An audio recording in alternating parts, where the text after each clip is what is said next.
Hi everybody, my name is Jim. I'm the owner of Sprague Woodturning. Welcome to my channel. So I've been asked by actually a few people to turn a bowl in real time. So that's what we're going to do. And what I'm going to do is basically I'll show the tool work in real time and I'll show the first grit before I move on to the next grit. This should help beginners and maybe even wood turners that have been at it as well, hopefully be able to pick some stuff up. And what we're going to use is this Hickory. Now this was rough turned back in April, and I showed it actually being cored on the channel. And along with this, we're actually going to inlay it with some nice green Malachite. Now, of course, this comes from Jim D, friend of the channel. He sent along a bunch of inlay materials. So that's what we're going to do. If you haven't subscribed, please consider doing so.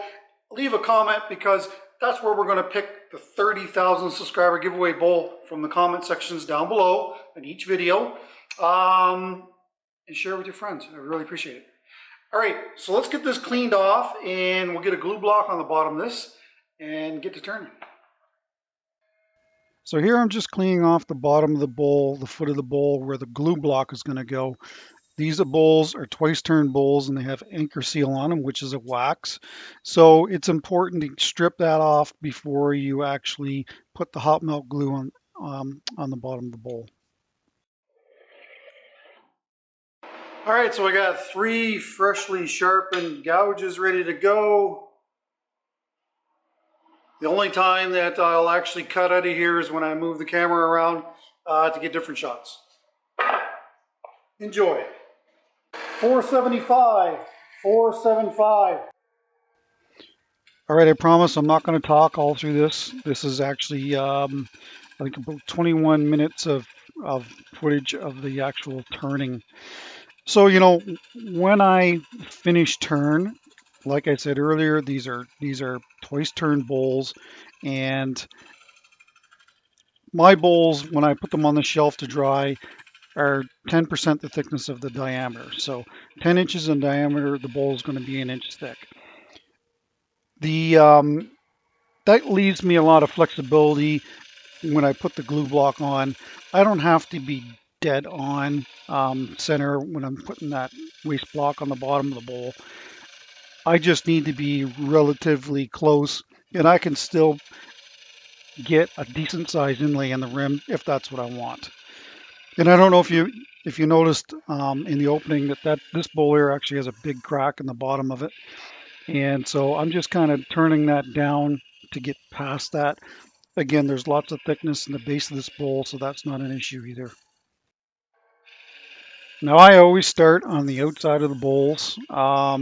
I like to basically set the diameter to make sure that I've got any tear out that may exist. If there's any cracks that maybe I can turn away, that's basically going to set the size of the bowl. So I always start on the outside.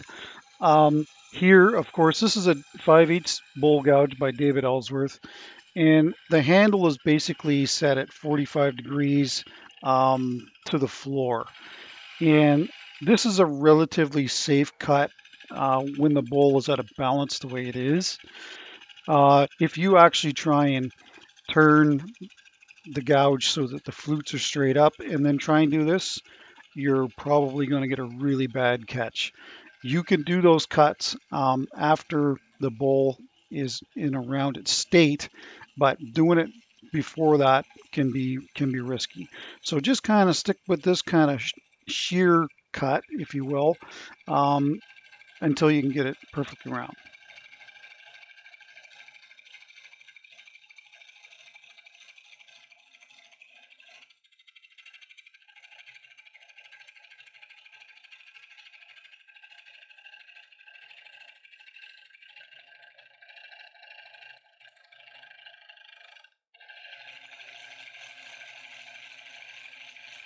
At the rim at the top, you'll see that I slow down my speed noticeably.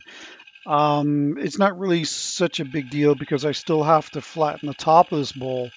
But if you've got a bowl that's already got a flattened top and you're too aggressive when you push that gouge off the end, you could actually get some tear out at the very top of the bowl.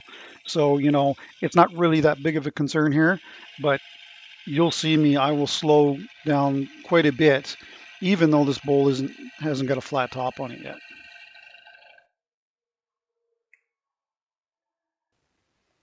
And of course, always check in your work. Every couple passes, turn the lathe off, have a look at it.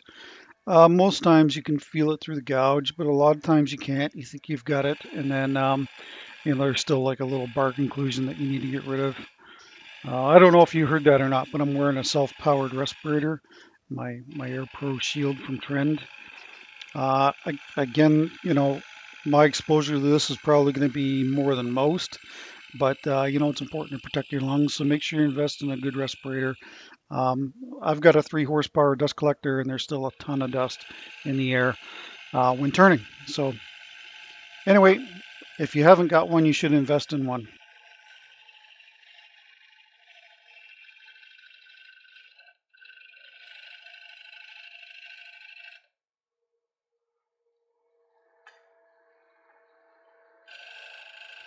All right, so this is the cut that I was telling you about earlier. If you try to do this cut when that bowl's really out of balance, there's a chance that that right hand edge will dip into the bowl, and then you're going to get a bad catch. So it will give you a nice smooth cut, and I use it a lot, especially up near the top part of the bowl. And here I'm shear scraping. Uh, Again, this is probably the most effective way to clean up the outside of a bowl after you've got it rounded. And again, the more you drop the handle straight up and down, the longer the shear cut will be and the better the surface it will give you. I usually, I looked at it there, and yeah, there's still another spot that I need to take care of. But there you can see how the really long edge is shaving off those shavings and long ribbons. But as I get down near the bottom, it turns into, almost kind of a half cut, and the shavings aren't as long. The longer the shavings are like that, probably the better the shear cut and the better the surface. I never thought to show it here, but what I do sometimes is I'll raise up the tool rest, a half inch, 3/4 of an inch, and I will shear scrape on the very, not the top of the bowl, but a lot higher than you see me doing it there. That way, you're able to actually almost put the handle straight up and down the whole length of the bowl. If I think about it, I'll try and do it in an upcoming video and show it.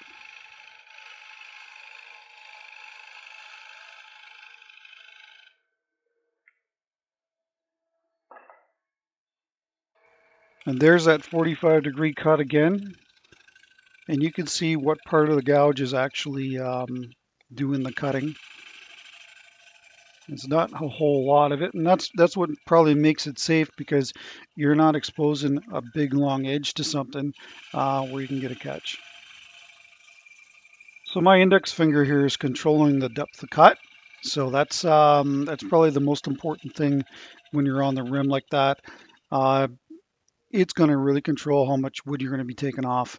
And of course, you just kind of slide the gouge out slightly when you want to take more. A little difficult to do on the inside because, of course, the inside curve is there. You'd have to have a curved tool rest that would match the profile exactly to even think about it. So on the inside, the bowl gouge, I don't really have it right on its side. It's on maybe a 45-degree angle. This stuff is cutting actually really nice. So it's, some woods are more difficult to cut than others. The important thing is that there is a shoulder there for the bevel to ride against. If you try to go straight in with a gouge like you see it there, you're probably going to get a catch. But once there's actually a little area for the bevel to ride on, then it's not going to dig in any further. You're kind of controlling that by the way you're swinging the handle in and out as to how much material is being taken off at this point.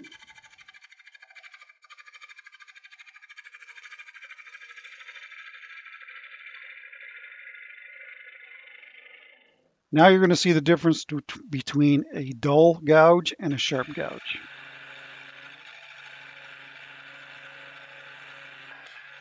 Lots of chatter, lots of pushback on the tool. So, I can tell that the edge has gone off of this. So I get another one, and you start to get those long ribbons. And, you shouldn't have to, you know, push very hard on a gouge to cut something. If it's not cutting it on its own, then it needs to be resharpened.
Measuring wall thickness is absolutely crucial. As you can see, we're still quite thick in the base. But I don't know if you've ever really noticed this or not, but I don't ever use scrapers in the base of my turnings. I know a lot of people do. I don't. I find that I with that long 5/8 bowl gouge with the swept back edges on it, I can go completely from the rim all the way to the center of the base on virtually every piece that I do. So I don't see the need for scrapers. Um, Nothing against scrapers. You can certainly use scrapers like that to do the bottoms of the bowls or the bottom inside of the bowls. I just don't personally see the need for them.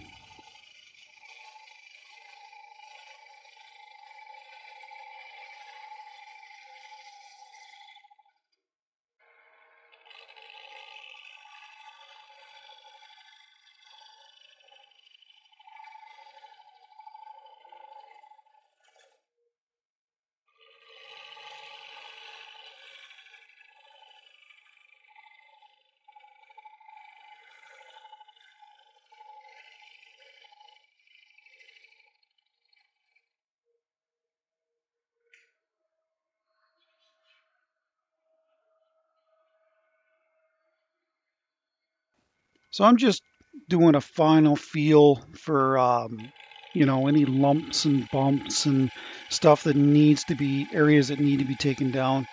And you can give this a try. Shut the lathe off, close your eyes, and rub your hands over the surface of the wood. And I find that by closing my eyes, it seems to make my touch even that much more sensitive, and I can feel out any of those little areas where there's lumps and areas that need to be taken down. So then I'll, with my eyes closed, I'll bring my finger back and basically put my index finger on it and then open my eyes and have a look and say, okay, yeah, that's the area there. You can highlight it with a pencil if you want. A lot of times I just have a look in the bowl and say, okay, there's the area that I need to go at. And, I just keep doing that. And, it's worked for me. I've been doing it for many, many years. Give it a try.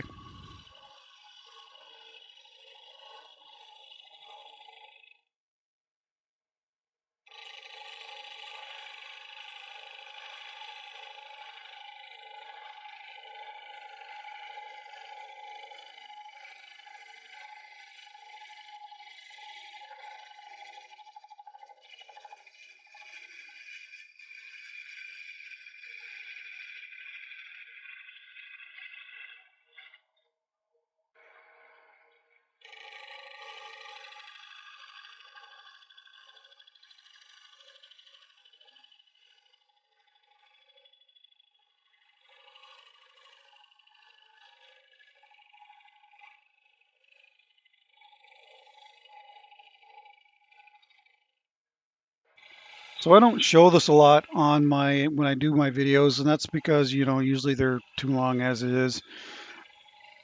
I do the outside, I move to the inside, I trim the inside, and a lot of times there'll be tension in the wood. So as you're whittling away, and you're putting heat in the bowl, sometimes the outside will go a little more oval again. So then I switch to the outside, just trim it up, and then get ready for sanding. Now there's that push cut, and again, it works fine here. You'll watch when I go out to the very edge, I'll slow right down, because right now, if I were to push hard on that and go out to the end, it's going to rip some of the grain off the very top of the bowl.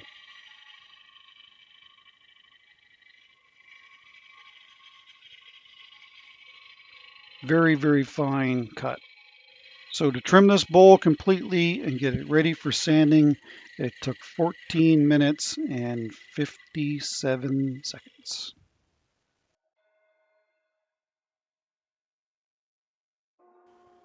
Well, I didn't talk all through that, just the majority of it. sorry, sorry about that. Um, so I always start sanding at 60 grit. Uh, Sandpaper is a tool. I've always treated it as a tool. This is the final little step to get all the little lumps and bumps and that sort of business nice and flat and perfect. Now you see the speed that I'm going at. And when I get near the base, I'll never stay right in the dead center of that, because that's how you're going to get a little divot in the base of your bowl. Always move either side of center, never stop right on center. So usually it takes about 3 passes. I don't go really fast with the drill. I just go very slowly. Ideally, when I start off, the drill you're seeing me using there can do 2400 RPM. If I can crank the lathe speed up to 1200 RPM, that's ideal. I can slow that down at the higher grits. But if I had to guess, I'd say that we're probably doing at about 1,000 now in RPM. And when you're doing inlays in the rim, it's not real crucial to basically keep the rim flat. I just do it. I don't know. I don't know if it's an obsessive compulsive thing. I just like to have the rim flat, even though we're going to put a groove in this and put an inlay in it.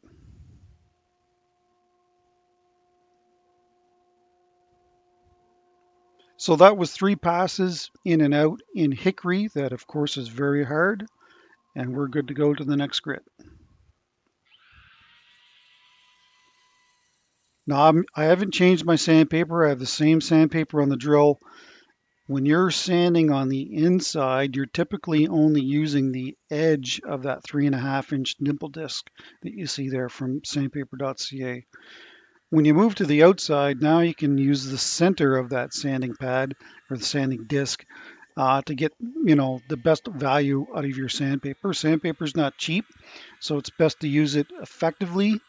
I will say this, that I was given advice many years ago that use sandpaper like your rich uncle's paying for it.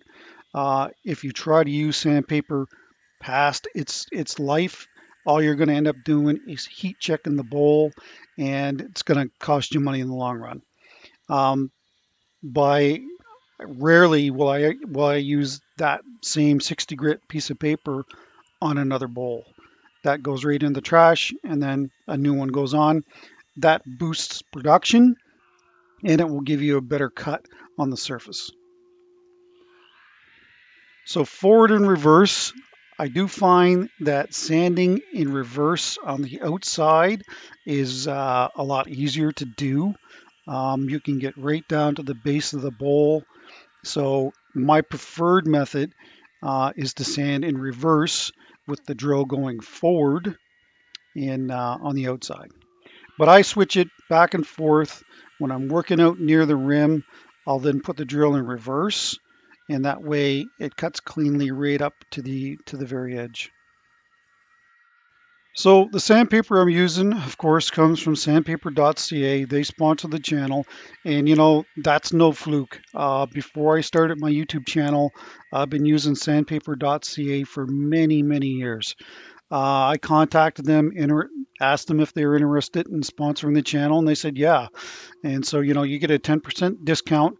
Just use code InlayJim at checkout, and you'll get your 10% discount. Um, you know, they're 3.5 inch. The 3.5 inch is the ones that I prefer.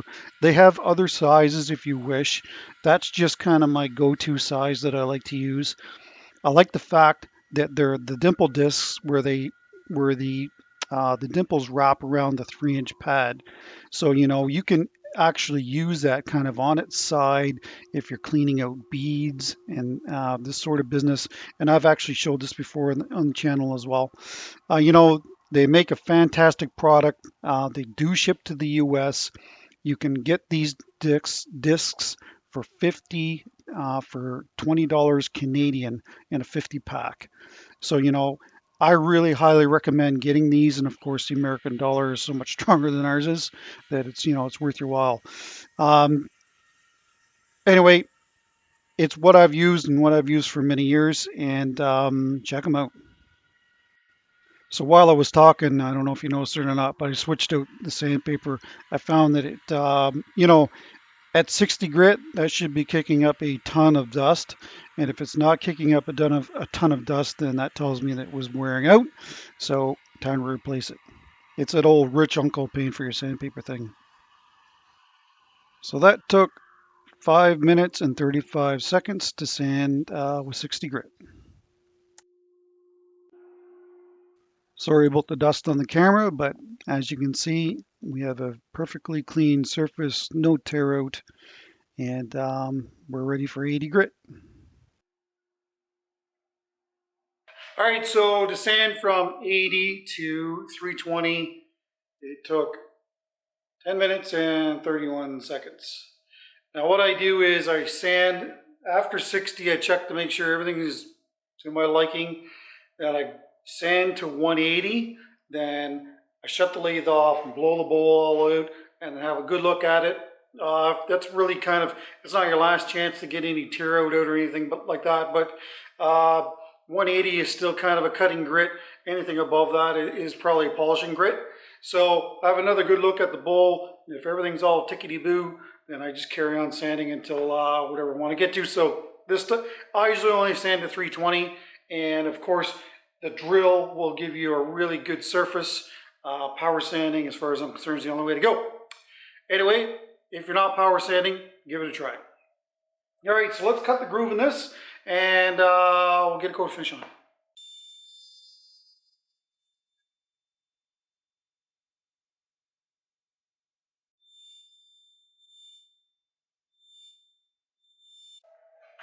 All right, so this is new, and this is Osmo Wood Wax Finish Extra Thin.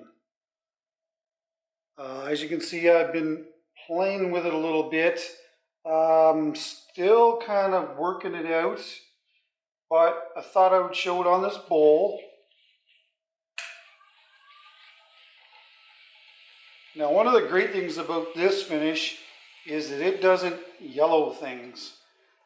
Even the general finishes, salad bowl finish, and the wood bowl finish will yellow the wood. This wood's kind of yellowy to begin with, so it's a little hard to maybe see that. But trust me, if I was using any of the other general finishes stuff, I think that it would probably yellow it a lot more than this.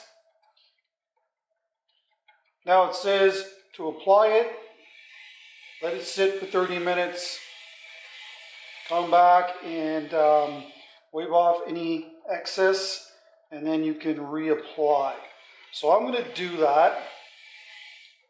And this is kind of an experiment. I did do one on some walnut and with kind of mixed results, but we'll see. And yes, this is food safe. It says right on the can you can put it on children's toys. So if you can put it on children's toys, you sure can put it on a salad bowl.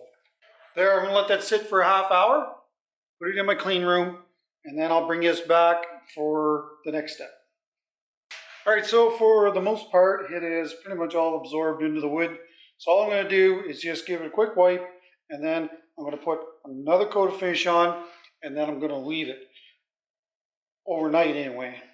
I'm a little unsure as to if you're supposed to just keep doing this every half hour until you get the finish that you want. Anyway, if you use that product, if you use this product, let me know, will you?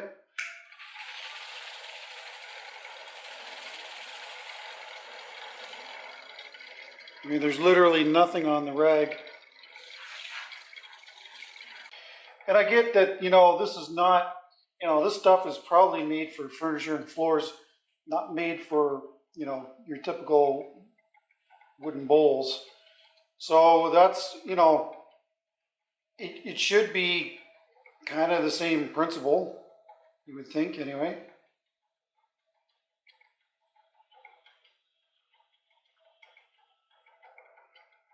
I do like the fact that it seems to be as thin as the General Finishes salad bowl finish and the wood bowl finish. So that's a bonus. It will lay out flat without any streaks. I'm just kind of looking for that shine. So anyway, we'll see what we got. As far as the finish is concerned, you know, if you can just keep recoating every half hour until you get the gloss you want, I mean, that would be absolutely fantastic. Not have to wait day after day after day for finishes to cure. Anyway, we'll see what it looks like tomorrow morning. See you then.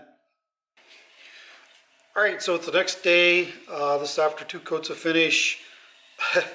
It really doesn't appear to really even have much of a finish on them, to be quite honest with you. It'll be interesting to see how this all works out in the end. Hopefully it works out anyway. All right, so got our green Malachite. Of course, we're going to use the thin Starbond to set it.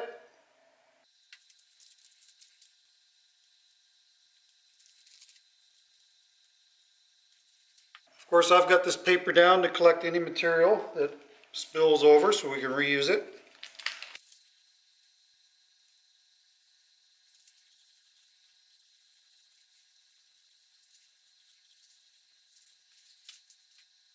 Of course, our fancy dancy knocking device.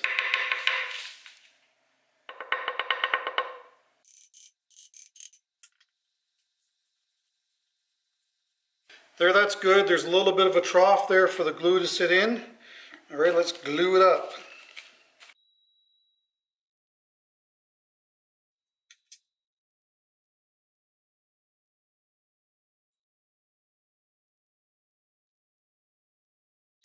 There, the whole inlay looks wet. So we'll let this set up. I'll probably leave this till tomorrow before I sand it back. But I'm already liking that green and that hickory, that's for sure. See you tomorrow. All right, so it's the next day. CA glue is all cured up. I've done very little work with Malachite before, so I'm not sure how hard it is.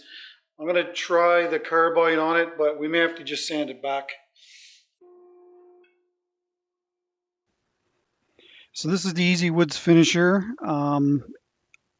I prefer to use these flat type pieces of carbide on the rims of my inlays. They're not real grabby, and I've got the handle tilted up, and they just seem to do a really decent job cutting that inlay material back. And I was actually quite surprised that this Malachite actually cut reasonably well. I just had to do a very small little filling in certain areas. Other than that, it cut it very cleanly.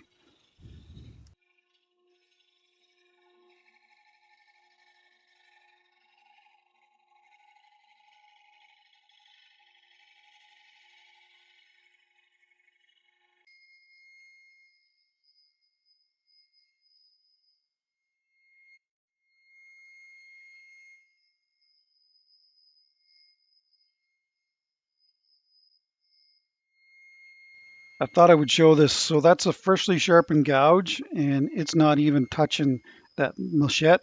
And then you go back to the carbide cutter and look at the difference. You know, these carbide tools they're absolutely needed for these types of inlays. And you know, I just kept cutting this back until I found that there was some deeper areas that needed to be filled. So I decided to stop there and just do a quick little filling. So before I do any filling, I like to just do a sanding with the 60 grit to make sure that the rim is dead flat. That when you put the inlay material in it, the glue doesn't run to the outside or the inside of the bowl. This is after that filling, and then I just work my way through the grits to 320, 400. I decided to sand the inside and the outside of this bowl because I had a little bit of glue splatter from doing the inlay. All right, so we're gonna go back with the Osmo.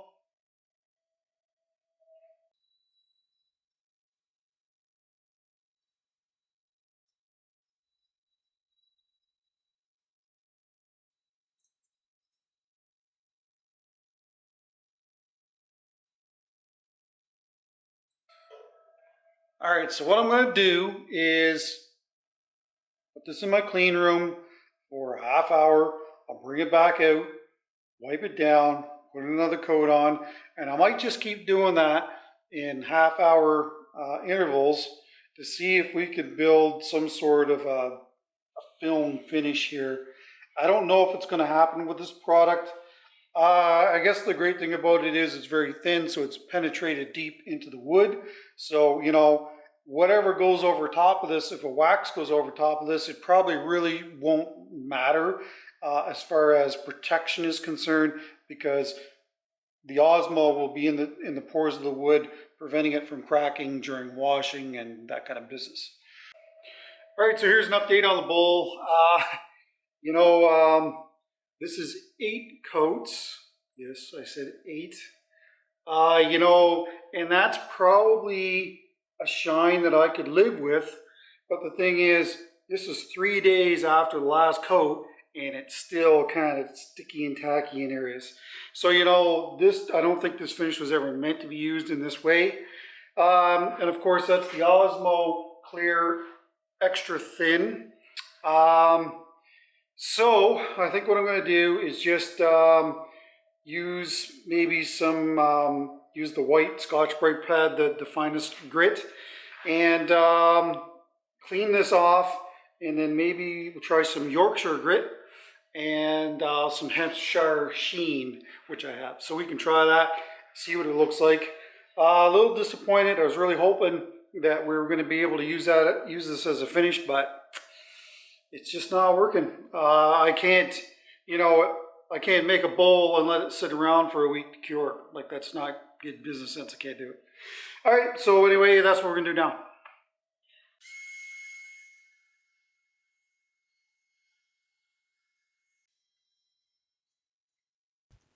You can sort of see the shine kind of disappear a little bit on the inside when the denatured alcohol is applied.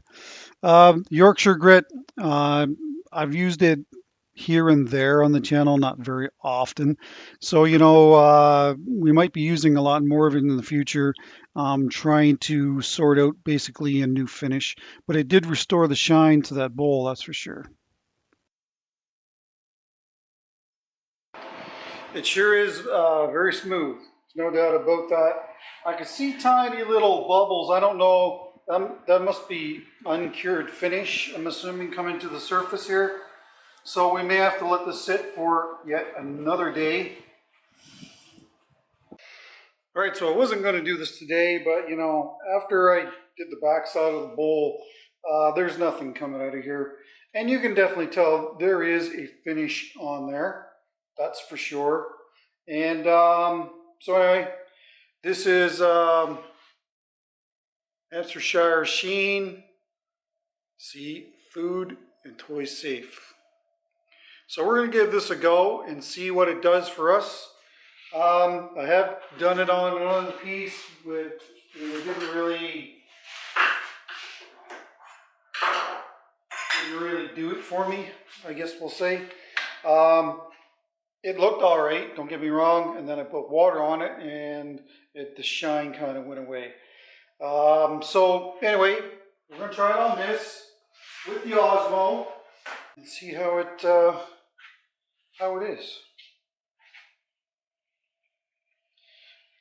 One thing that I do know, it's really hard actually, so you gotta kind of generate a little bit of heat with it.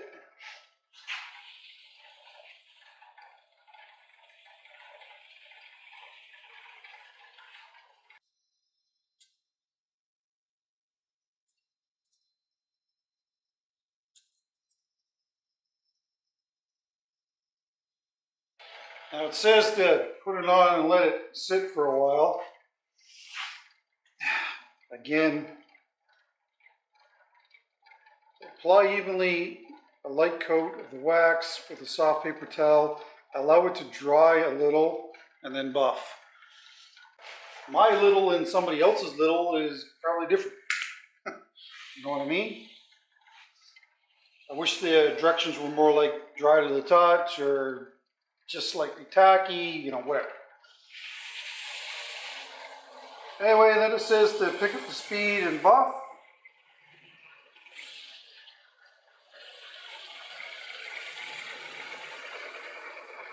I let it sit a little while. I don't know if that was long enough. I don't think it was long enough. So I'm going to just try and spread this out a little more evenly and let it sit for a little while.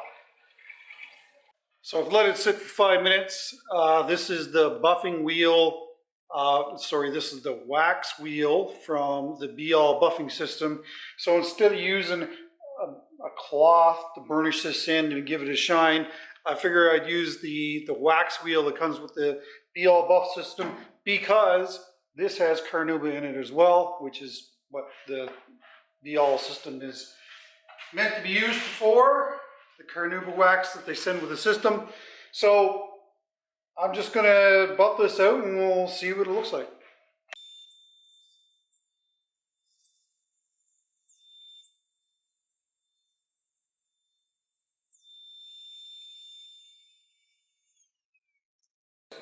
Well, I mean, it sure looks good. I'll get it off and bring it up to the camera. If things would stay like this, I'd be happy to do this.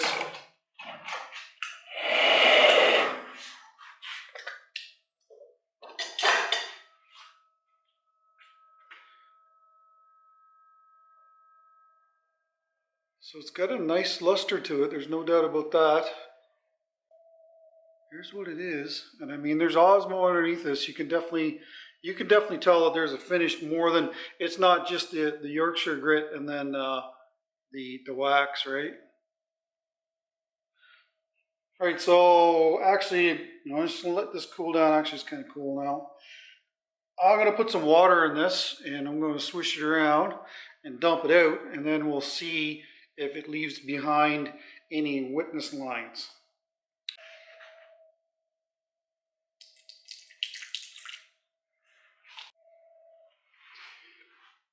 Anyway, I'm just going to swish this around. I don't want to do the whole bowl because then we won't be able to see the difference. See that water in there? Let's dump this out.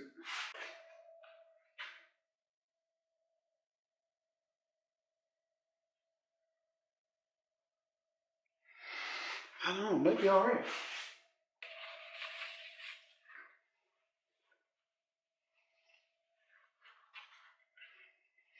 I'm just looking to see if there's any noticeable lines where, the water has intersected with the wax and has kind of stripped it off.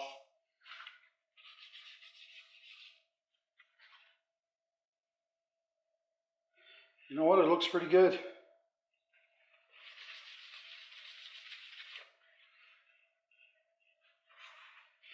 So maybe the solution is to use the Osmo and just keep applying it probably about 6 coats, which you can probably easily do in you know, a couple of days, the way that I was doing it earlier. And then put the wax on it. That way it's certainly easier to repair for on the other end. Can see some spots though. Down in here. I don't know if you can see them or not. A little hard to. I mean, it's nothing big. I mean, the great thing is they can get that same wax, you know, put it on. It'll last forever. It'll take you a long time to go through a tin of wax like that. And just restore the bowl. Anyway, let me know what you think. So far, it's the closest that I've been able to come to for to replace the salad bowl finish by General Finishes. You know, and maybe we could even use a couple of coats of the Mohawk salad bowl finish, and then kind of do the same steps. Anyway, let me know in the comments what you think.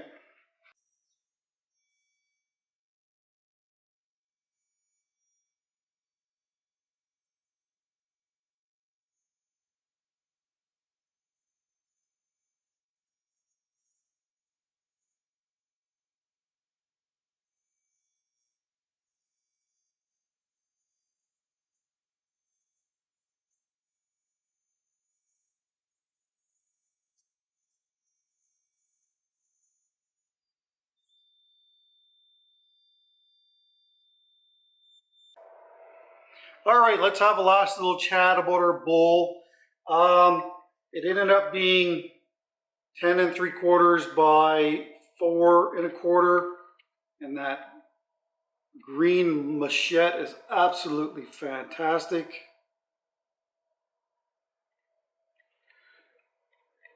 Hickory is kind of, well, this hickory anyway is kind of on the yellowy side of the house. I don't know if that's typical of hickory or not. And of course we use the extra thin Osmo on this. Now as far as the finish is concerned, from a production standpoint, I can't put finishes on and wait for a week to cure. Like, that's just, I can't do that. That's not a good business model, not for me anyway. So I think next time I'm not gonna leave it sitting on the surface, possibly the last coat. And what I want to do next time is basically do 4 coats, basically a half hour to 3/4 of an hour between coats. And then, so you should be able to accomplish that all in one day, and then let it sit for a day or two, and then we'll check it. I've got a different type of Osmo coming up as well, so we're going to cover that. But anyway, that's what I want to do with this type of finish. I'm not done with this. I haven't given up on it. Even if the wax comes off this, you can tell the Osmo is down in the pores of the wood, sealing the bowl up, preventing it from cracking. So, you know, this is 100% food safe. You can put this right in the sink, wash it and dry it.